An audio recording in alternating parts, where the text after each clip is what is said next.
L'Égypte a accueilli dimanche le président français Emmanuel Macron, qui est venu pour une visite très brève en Égypte, durant laquelle il a eu des pourparlers avec le président Abdel Fattah el-Sisi, et les deux leaders ont été joints par le souverain hachémite, le roi Abdallah II.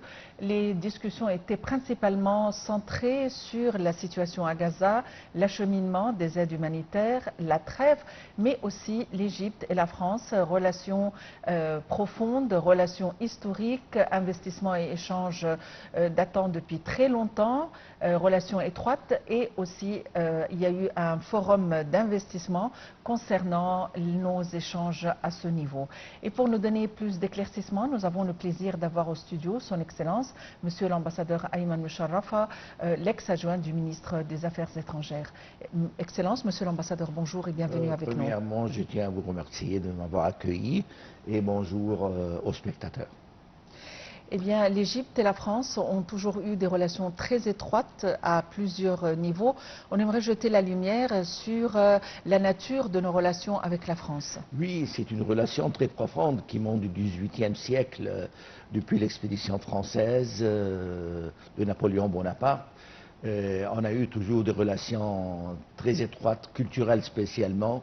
On n'oublie pas que Champollion, il a déchiffré, comment dire, l'énigme de l'ancienne langue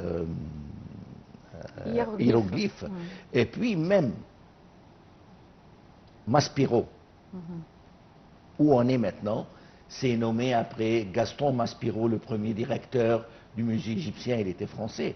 Alors il y a, comment dire, une grande relation qui monte de l'histoire, et ça a commencé durant la période de la monarchie et puis durant plusieurs décennies. Et elle s'est renforcée spécialement dans le temps du président Sisi.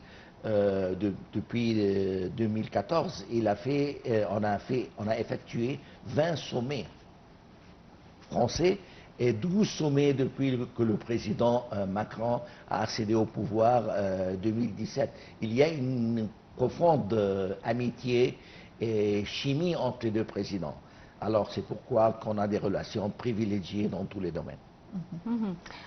Monsieur l'ambassadeur, la visite donc a commencé par un accueil très chaleureux, un accueil différent. La visite a commencé à Khan el-Khalili, où les deux présidents donc ont eu un accueil donc formidable de la part des citoyens égyptiens, de simples citoyens. Mais en même temps, c'est un geste ou une première étape qui donne plusieurs messages. Premièrement, c'était un accueil du cœur du peuple égyptien au président français. Et deuxièmement, le président français s'est promené normalement avec le président Sisi, entre les gens égyptiens. On donne un message que l'Égypte, c'est l'oasis de la stabilité dans le Moyen-Orient. On est en cercle de crise dans tout le Moyen-Orient, mais l'Égypte reste un oasis stable.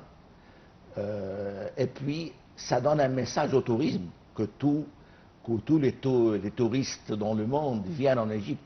Voilà, le président français, il se promène normalement, il reste sur un café, il prend un dîner dans un restaurant normal, et puis il est parti avec tout l'amour du peuple égyptien.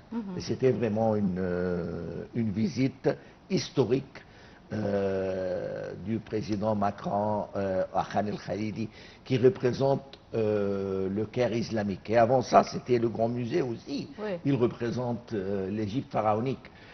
L'Égypte, c'est une couche de civilisation. Pharaonique, copte, musulman, et même Nouvelle-Égypte. Donc on peut dire que cette visite, outre l'aspect formel, il y a eu quand même un autre aspect économique et un aspect tout à fait social ou décontracté, si on peut le dire. Ah oui, c'est certainement, comment dire, la visite a commencé d'une façon qui n'est pas conventionnelle du tout, comment dire, le musée, et puis un dîner qui est informel, et une promenade dans le Caire islamique. Et puis le volet économique, le président a assisté au forum égypto-français pour les hommes d'affaires qui a rassemblé plusieurs compagnies françaises et plusieurs hommes d'affaires égyptiens pour exploiter les projets qu'on peut faire d'une façon bilatérale ou multilatérale. L'Égypte est signataire de plusieurs accords avec l'Afrique. Alors, si il y a une industrie française qui commence et des investissements qui sont ici sur le terrain égyptien comme usine, alors ils peuvent être le spearhead, comme on dit, des importations françaises envers l'Afrique. Et l'Afrique avait toujours des relations historiques avec le continent africain. Et alors, comment dire, le président a mis en relief les raisons pour que les investisseurs français viennent investir en Égypte, comme l'infrastructure, tous les projets qu'on a fait et toutes les modifications juridiques et économiques pour faciliter comment dire, le modus operandi des investisseurs. Et avant de passer en direct, on a parlé des échanges commerciaux entre l'Égypte et la France, et vous avez donc cité quelques chiffres sur le volume de l'investissement français en Égypte. Oui, comment dire, la France est la plus grande partenaire commerciale avec l'Égypte. Il y a un chiffre qui remonte à 4 milliards d'euros annuellement. L'Égypte exporte, je pense, à plus qu'un milliard, et la France exporte 2,8 ou quelque chose. C'est un des plus grands partenaires européens avec l'Égypte. Et la France aussi, c'est un grand investisseur. Dans plusieurs décennies, il y a des investissements qui montent à 7 milliards. Il y a 168 compagnies françaises qui travaillent dans le marché égyptien, qui fournissent à peu près 50 000 emplois. Et puis la France est un partenaire de tous les projets nationaux stratégiques, comme le métro. Elle a fait le métro 3, la ligne 3 et 4. Et il y a un projet de faire le métro de la ligne 6 aussi, la nouvelle ligne. Et puis, il y a plusieurs compagnies françaises qui travaillent dans l'énergie renouvelable, et dans le marché égyptien, agronome, etc. Il y a, comment dire, l'Égypte représente un potentiel très important pour la France. Il faut dire que les trois leaders, le président Assisi, le président Macron et le roi Abdallah II, ont eu un appel téléphonique avec le président Trump au sujet du déplacement notamment et la situation à Gaza. À votre avis, quels sont les éléments les plus importants ayant été discutés? Je pense l'élément le plus important, c'est le rejet catégorique de tout déplacement pour les Palestiniens de la bande de Gaza. Et le plan égyptien pour reconstruire Gaza sur une période de 5 à 7 ans, en laissant les Palestiniens vivre sur place. Parce que l'Égypte et la Jordanie ont rejeté catégoriquement le déplacement des Palestiniens et on a considéré ça comme une ligne rouge qu'on ne peut pas dépasser, ni envers Gaza, ni envers la Cisjordanie, ou à quelque part. Parce que les Palestiniens doivent rester sur place. Parce qu'un déplacement du peuple palestinien, soit en Cisjordanie ou la bande de Gaza, c'est liquider le problème palestinien pour toujours. Et voilà aussi, hier, le président français... Et le cessez-le-feu, je pense que le plus important point, c'est le cessez-le-feu. Et parce que... et comment rationner et comment envoyer l'aide humanitaire au peuple sinistré dans la bande de Gaza. Parce que c'est un point très important. Comme le président a dit dans une conférence de presse, que le peuple de Gaza vit dans une catastrophe humanitaire qui est imaginable, alors que la communauté internationale doit imposer un cessez-le-feu. Et je pense que les États-Unis ont un point très important. Ils peuvent influencer le gouvernement israélien. C'est le pays qui a tous les atouts dans leurs mains pour influencer le gouvernement israélien à faire un cessez-le-feu inconditionnel dans la bande de Gaza et ouvrir des corridors humanitaires pour aider les Palestiniens sinistrés. Non seulement l'Égypte et la Jordanie qui refusent le déplacement forcé des Palestiniens de la bande de Gaza, mais aussi hier la France et le président Emmanuel Macron a déclaré qu'il rejette catégoriquement tout déplacement des Palestiniens de la bande de Gaza. Alors, est-ce que vous pensez que la France, avec cette position, est-ce qu'elle peut donc avoir une pression sur la décision d'Israël, la décision des États-Unis, surtout qu'hier aussi, le Premier ministre Benjamin Netanyahou était à Washington et il avait des discussions avec Donald Trump, mais ils ont annulé la conférence de presse. Qu'est-ce qui s'est passé? On ne sait pas dans les coulisses. Je pense que ce n'est pas la France et l'Égypte qui refusent catégoriquement le déplacement des Palestiniens, c'est la totalité du monde, et même l'Union européenne, dans l'Allemagne, l'Angleterre, tout le monde refuse d'une façon catégorique le déplacement des Palestiniens parce que c'est contre la loi internationale, c'est contre la loi humanitaire et la bande de Gaza est considérée comme un territoire occupé. Alors en concordance de la loi internationale, Israël, comme force d'occupation, ne peut pas faire n'importe quel amendement dans le territoire. Alors, renvoyer les Palestiniens de leur territoire, c'est une flagrante chose contre la loi internationale.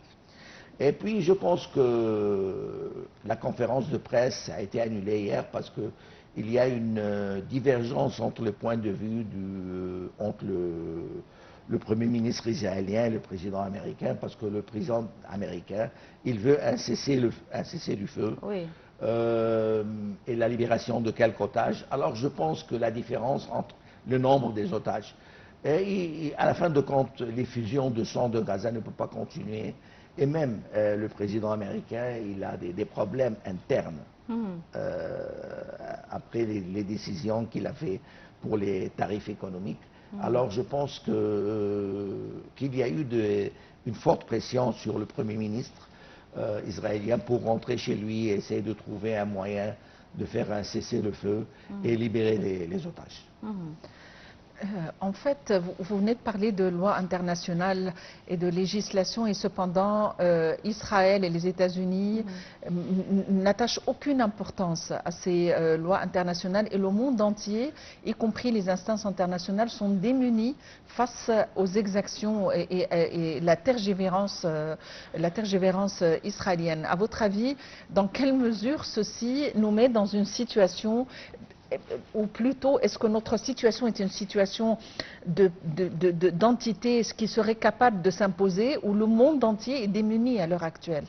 Israël applique, comment dire, la loi. La raison du plus fort est toujours la meilleure. Alors, à travers la force militaire, ils essayent de faire un amendement territorial. Ils veulent faire la grande Israël, agrandir les frontières ou des zones sécuritaires, qui est contre la loi. Ce n'est pas, comment dire, on ne parle pas seulement de Gaza ou la Cisjordanie. Ils ont fait ça en Syrie, dans le sud de la Syrie, des zones sécuritaires. Ils ont occupé plusieurs kilomètres dans le territoire syrien et ils ne veulent pas laisser le territoire libanais aussi. Il y a, comment dire, des postes qui sont occupés par les forces israéliennes dans le sud du Liban. Alors Israël, c'est la force. Comment dire, il croit que la force va réaliser les projets d'un gouvernement qui est plutôt très chauvin et qui est dominé par les ultra-religieux qui pense d'une façon un peu talmudique, faire la grande Israël, de la mer jusqu'à la rivière, et il considère la Cisjordanie comme Judée et Samaria. C'est une vision talmudique d'un gouvernement qui est dominé par les ultra-orthodoxes. Alors, dans quelle mesure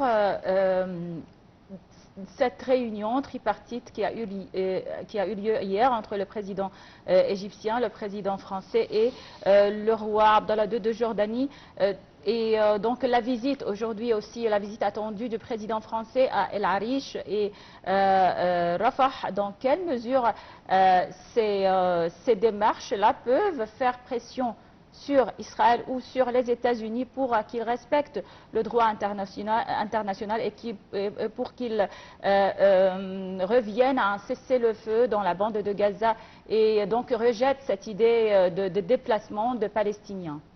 L'Égypte et ce n'est pas le premier sommet entre le roi Abdallah et le président.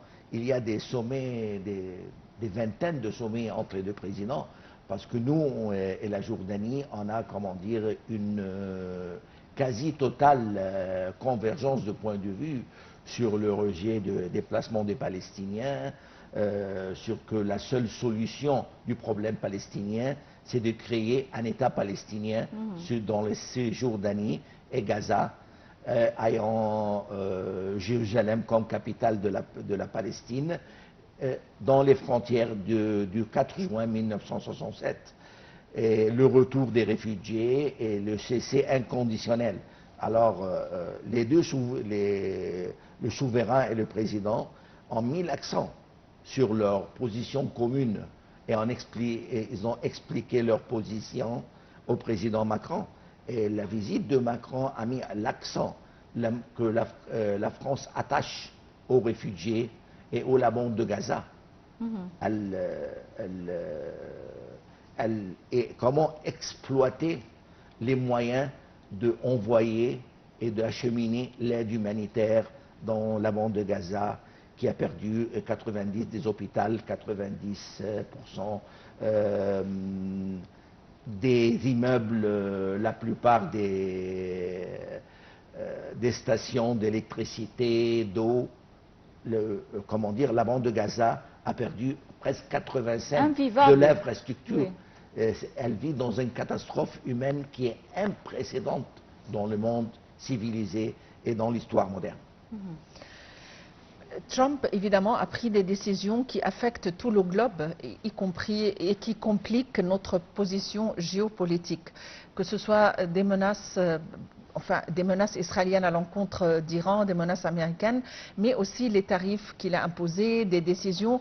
Et d'un autre côté, la Chine a entrepris des démarches en disant qu'elle va entreprendre des mesures à l'encontre de ces tarifs supplémentaires. Dans quelle mesure tout ceci risque de compliquer davantage la situation déjà compliquée, la situation géopolitique de notre région? Je pense que la guerre des tarifs, c'est pas nouveau que les États-Unis ont toujours utilisé la guerre des tarifs, mais cette fois-ci, c'est une guerre des tarifs qui est assez agressive, pas avec les ennemis, mais avec les amis aussi, comme le Canada, comme le Mexique, comme l'Europe. Et vous voyez comment les bourses européennes et asiatiques ont réagi. Il y a une forte chute dans toutes les bourses. Et ça va donner des complications, des relations multilatérales entre les États-Unis et le bloc européen et la Chine. J'espère que c'est une tactique du président pour retourner à la table de négociation et trouver un moyen ou une solution pour la guerre des tarifs, parce que je pense que ça ne peut pas continuer comme ça. Ça va créer une récession économique qui peut être similaire à la récession des années 30. Monsieur l'ambassadeur, on va tout de suite regarder un reportage sur les réactions des médias français sur la visite du président Emmanuel Macron en Égypte. Des réactions donc qui montrent une lecture convergente de la visite de Macron en Égypte, une démarche à la fois diplomatique, stratégique et pragmatique. Alors, on regarde ce reportage sur les médias et on revient pour poursuivre notre conversation. Avec grand plaisir.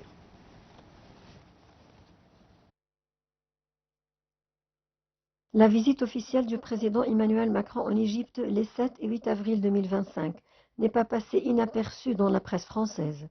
Dans un contexte géopolitique marqué par la guerre à Gaza et les tensions régionales, les grands médias ont largement commenté les enjeux diplomatiques, économiques et humanitaires de ce déplacement.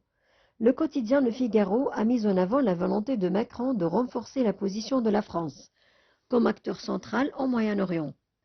Selon le journal, la visite s'inscrit dans le cadre d'un soutien affirmé au plan arabe pour la reconstruction de Gaza portée par l'Égypte.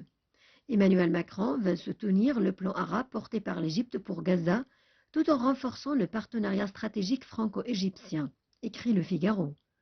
Le journal a également souligné l'intérêt pour la France de consolider ses liens économiques avec le Caire, notamment à travers des accords dans la santé, l'énergie et les transports.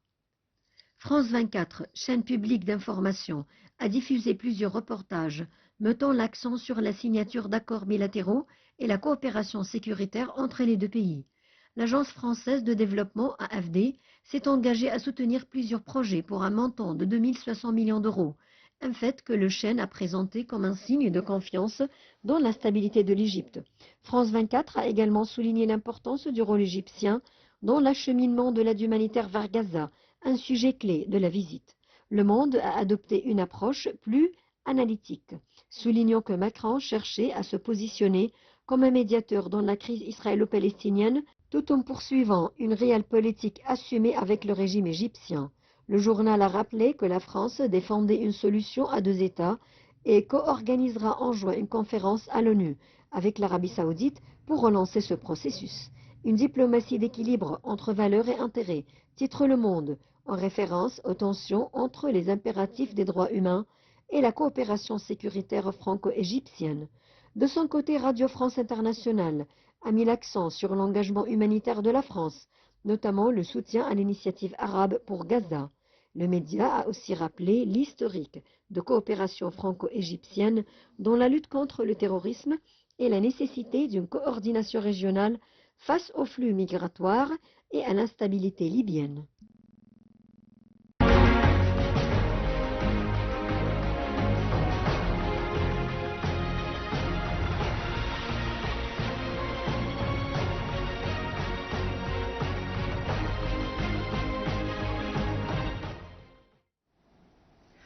La situation géopolitique dans la région, tous les pays, leurs conditions s'entremêlent et tout se reflète sur le voisinage. Pour nous donner davantage d'éclaircissements, nous avons le plaisir encore une fois de vous présenter encore une fois son Excellence, Monsieur l'ambassadeur Ayman Moucharraf, l'ex-adjoint du ministre des Affaires étrangères.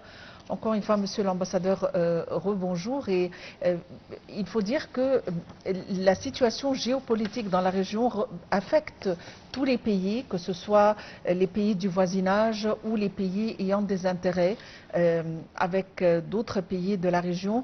Et dans ce sens, les leaders, durant leur sommet, ils ont discuté d'autres dossiers, outre le dossier gazaoui. Ils ont parlé évidemment de la situation au Liban et ils ont parlé du Soudan et ils ont parlé d'autres aspects concernant notre situation géopolitique. Comment dire, l'Égypte est encerclée par un cercle de feu, au sud, au nord, et à l'est et à l'ouest. Alors la position géographique en Égypte, de l'Égypte, elle est très difficile dans ce temps-là spécialement. Et il y a plusieurs dossiers que les deux pays ont discuté, parce que ces dossiers-là sont des dossiers qui sont très importants pour les deux pays de point de vue stratégique, de point de vue de sécurité, de point de vue de combattre le terrorisme. Le premier dossier, c'était, comment dire, le dossier syrien. Et les deux pays insistent sur l'intégrité du territoire et de la frontière syrienne et d'essayer d'aider le peuple syrien à rebâtir une nation et un pays qui est autonome, qui représente toutes les factions politiques et tous les ethnités. Et le dossier de Liban, c'est un dossier qui est très important pour la France par excellence historique. Et comment dire, l'Égypte aussi. L'Égypte était le premier pays d'envoyer le ministre des Affaires étrangères pour féliciter le nouveau président du Liban. Et la France a joué un rôle très important et primordial à aider à l'élection du président Rohn. Et je pense que la France va jouer un rôle très important dans le futur pour convaincre Israël à se retirer du Liban.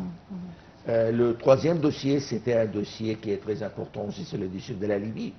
L'Égypte et la France sont d'accord pour renforcer le rôle central du gouvernement libyen et de faire les élections présidentielles et municipales et parlementaires en même temps pour élire un pouvoir qui représente tous les Libyens. L'Égypte a une frontière de 1000 km avec la Libye et la France est un partenaire privilégié aussi de la Libye dans l'hydrocarbure et des autres intérêts économiques. Le Soudan aussi, on a abordé ce dossier-là qui représente un défi pour l'Égypte spécialement et pour la France aussi. La continuation de la guerre civile, c'est un point qui est vraiment brûlant pour les Soudanais. L'Égypte accueille 4 millions de Soudanais depuis le commencement du conflit et ça peut s'amplifier. Et vraiment, la continuation et la fusion de son Soudanais, c'est quelque chose d'inacceptable. Alors les deux pays sont d'accord pour le retour à la table de négociation. Les deux pays aussi ont abordé le problème de la navigation dans la mer Rouge et la nécessité d'avoir une navigation libre et sans danger. Et l'Égypte a perdu, comme le président a dit l'année dernière, 7 milliards de dollars comme des recettes du canal du Suez. Et la France, comme un pays qui possède une base à Djibouti, peut jouer un rôle primordial dans assurer le safety de la navigation dans la mer Rouge. Le dossier de l'Afrique aussi, par excellence, la situation de le Sahel et le Sahara. Et c'est une question qui est un défi important de la France et pour l'Égypte aussi, parce qu'il y a des problèmes qui sont reliés à ça, comme l'immigration illégale, le combat du terrorisme, le trafiquant de la drogue et des autres stupéfiants, qui peut menacer l'Europe et l'Égypte aussi. Oui, et parmi aussi les dossiers qui ont donc discuté entre le président français et le président égyptien, c'est le dossier de l'eau du Nil, je pense. Oui, l'eau du Nil, le président a expliqué, et comme il a expliqué toujours que l'eau du Nil pour nous ce n'est pas un luxe, c'est une ligne de vie. Le Nil pour nous, il donne 95% des recettes de l'eau envers plus que 100 millions d'Égyptiens. Et le Nil, il coulait depuis des décennies 7 envers de l'Éthiopie jusqu'à l'Égypte. Et le Nil est une rivière internationale. Alors, un pays ne peut pas amender le régime fluvial d'une seule part. Il a commencé le défi et tous les efforts diplomatiques que l'Égypte a essayé depuis 10 ans d'une continuation de négociations avec l'Éthiopie sans vain. Et on veut arriver à un consensus et pour l'utilisation de l'eau du Nil qui est sur win-win situation. À votre avis, est-ce que les pays du bassin du Nil souhaiteraient revisiter ou envisager une nouvelle distribution du quota de l'eau du Nil? Non, non, je ne pense pas qu'une redistribution, ce n'est pas envisageable. Comment dire, tous les traités historiques signés par l'Égypte et le Soudan et l'Éthiopie, ils restent. Mais renégocier les quotas, non.